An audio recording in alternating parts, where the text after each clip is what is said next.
हम इंसानों की ना एक बहुत ही अजीब फितरत होती है। जिस काम को करने से या जिस जगह पर जाने से हमें मना किया जाए, हमारी जिज्ञासा वहीं सबसे ज्यादा कुलांचे मारने लगती है ना? सदियों से इन वर्जित और रहस्यमयी जगहों ने लोगों को अपनी तरफ चुंबक की तरह खींचा है। तो चलिए, आज के इस खास विश्लेषण में हम दुनिया के कुछ ऐसे दरवाजों के पीछे झांकने वाले हैं जिन पर बहुत ही भारी ताले जड़े हैं। आइए, डेटा, इतिहास और विज्ञान के चश्मे से देखते हैं कि आखिर दुनिया की कुछ जगह हैं हम इंसानों के लिए पूरी तरह से बैन क्यों हैं। अब आप शायद सोचें कि आखिर हम अज्ञात की तरफ इतने आकर्षित क्यों होते हैं। ये एक बहुत ही दिलचस्प मनोवैज्ञानिक सवाल है। बंद दरवाजे हमेशा हमें उकसाते हैं, लेकिन जब हम दुनिया की सबसे ज्यादा प्रतिबंधित जगहों का विश्लेषण करते हैं तो पता चलता है कि ये पाबंदियां सिर्फ किसी रहस्य को छिपाने के लिए नहीं है। इनमें से कुछ जगहें इसलिए बंद हैं क्योंकि वहां की प्रकृति पल भर में जान ले सकती है। कुछ जगहें इसलिए बंद हैं ताकि वहां के मूल निवासियों को बचाया जा सके, और कुछ पर सरकारों ने जानबूझकर गोपनीयता का मोटा पर्दा डाल रखा है। आइए इन सभी को एक एक करके डिकोड करते हैं। तो शुरुआत करते हैं प्रकृति की जानलेवा ताकतों से। हमारा पहला विषय है प्लूटो गेट, जिसे प्राचीन समय में पाताल लोक का द्वार भी कहा जाता था। आप देखिए, ये स्लाइड बहुत दिलचस्प है। तुर्की के प्राचीन शहर हियरापोलिस में एक ऐसी जगह है जिसमें सदियों तक लोगों को खौफ में रखा। प्राचीन यूनानी भूगोलवेत्ता स्ट्रैबो ने जब देखा कि इस गुफा के मुहाने के पास जाने वाला कोई भी जानवर तुरंत दम तोड़ देता है, तो लोगों ने कहानी गढ़ ली। लोगों को लगा कि ये अंडरवर्ल्ड के देवता प्लूटो और उनके 3 सिर वाले कुत्ते सरबेरस की जहरीली सांसों का कहर है, और ये खौफनाक मिथक सदियों तक ऐसे ही चलता रहा। लेकिन जब आधुनिक विज्ञान ने इस रहस्य से पर्दा उठाया तो असली कातिल कोई पौराणिक जानवर नहीं निकला। कातिल थी कार्बन डाइऑक्साइड गैस। ज्वालामुखी की दरारों से रिसने वाली इस गैस ने गुफा के तल पर एक ऐसी अदृश्य दम घोंटू झील बना रखी है जहां गैस की सांद्रता यानी कॉन्सेंट्रेशन 80% तक पहुंच जाती है। 80%! ये किसी की भी जान पल भर में लेने के लिए काफी है। तो फिर सवाल ये उठता है कि उस जमाने के पुजारी वहां सुरक्षित कैसे रहते थे? क्या उनके पास कोई जादुई शक्ति थी? बिल्कुल नहीं। वे बस इसी विज्ञान का फायदा उठाते थे।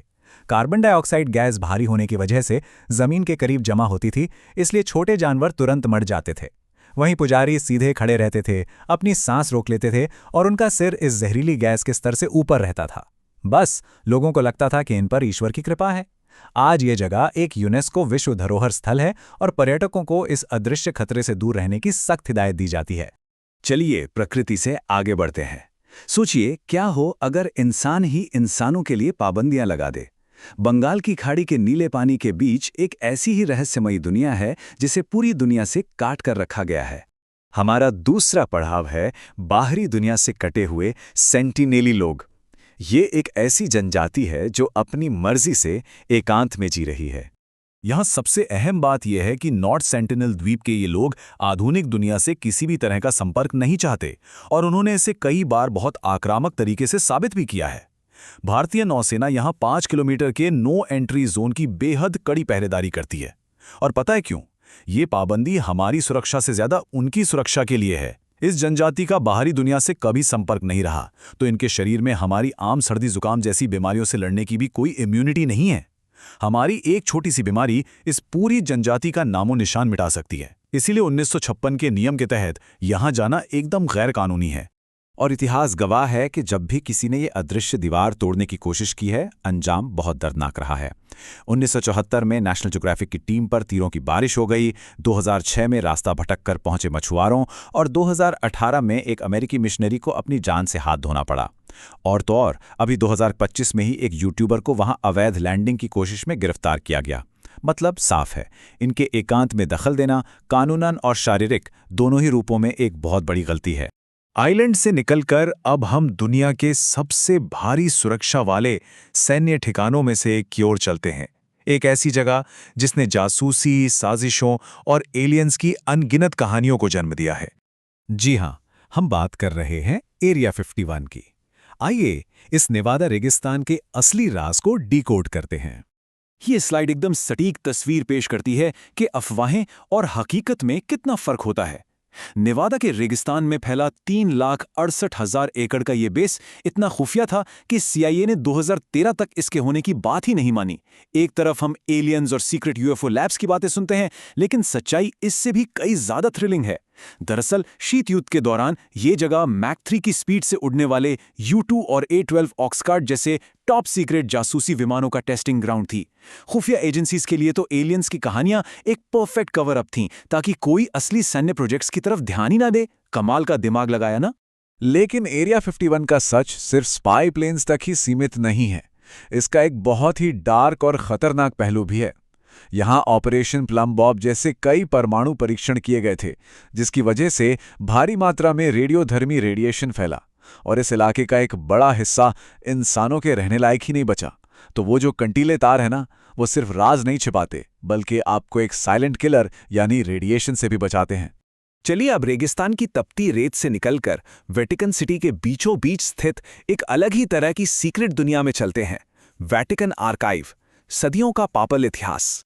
लोग अक्सर वेटिकन सीक्रेट आर्काइव्स का नाम सुनते ही किसी डाक तहखाने या बहुत बड़ी साजिश की कल्पना करने लगते हैं, लेकिन असल में ऐसा कुछ नहीं है। लैटिन शब्द सेक्रेटम का मतलब रहस्यमयी नहीं, बल्कि पोप की निजी या प्राइवेट प्रॉपर्टी होता था। इसी गलतफहमी को हमेशा के लिए खत्म करने के लिए 2019 में इसका नाम बदलकर वेटिकन एपोस्टलिक आर्काइव कर दिया गया। पर जरा इस नंबर को देखिए, 85 किलोमीटर। जी हां, यहां 85 किलोमीटर लंबी अलमारियां हैं।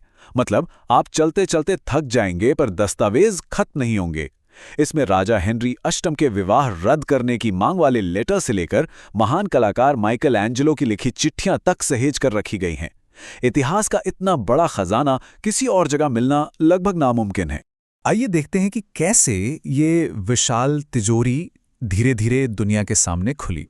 1612 में अपनी स्थापना के बाद से ये सदियों तक बाहरी दुनिया के लिए पूरी तरह बंद थी। फिर 1881 में कैथोलिक चर्च ने चुनिंदा स्कॉलर्स को एंट्री दी, और अभी हाल ही में 2020 में पोप फ्रांसिस ने द्वितीय विश्व युद्ध के दौरान के अहम रिकॉर्ड्स भी रिसर्चर्स के लिए खोल दिए हैं। ये पूर्ण गोपनीयता से ऐतिहासिक पारदर्शिता की ओर एक बहुत बड़ा कदम है। अभी तक हमने उन जगहों की बात की जो हमारे लिए खतरनाक हैं या जिन्हें हमसे छुपाया गया है, लेकिन अब एक बहुत ही अजीब विरोधाभास देखते हैं। क्या हो अगर हमारा किसी जगह पर महज मौजूद होना ही उस जगह को तबाह कर दे? यही हमारा आखिरी और सबसे दिलचस्प विषय है, मानवीय खतरा, लास्कॉक्स गुफा। एक ऐसा उदाहरण जहां हमारी जिज्ञासा ने ही हमारे इतिहास को मिटाना शुरू कर दिया।